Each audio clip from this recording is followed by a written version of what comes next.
Did you know if you got injured by a franchise, you might be able to hold the big corporation that owns the franchise liable in addition to the local franchise owner?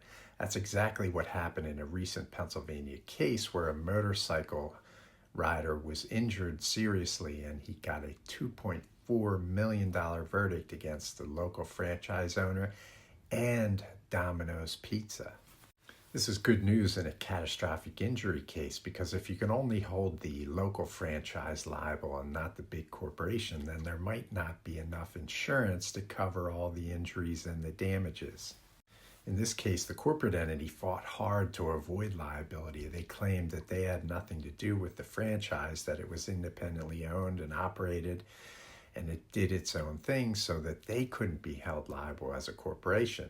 However, if you can prove as the injured person that the corporate entity exercised control or at least had the right to exercise control of the way the business is run, then you can likely establish what's called vicarious liability and hold the corporate entity liable along with the local franchise. And that's exactly what happened in this case. The court found that the corporate entity had a right to control the way the franchise operated, and as such, they were liable for the negligent actions of the delivery driver.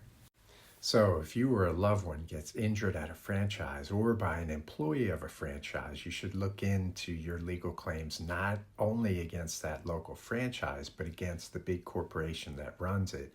Because in a catastrophic injury case, you want all of the insurance and assets available to pursue to make sure you get fairly compensated.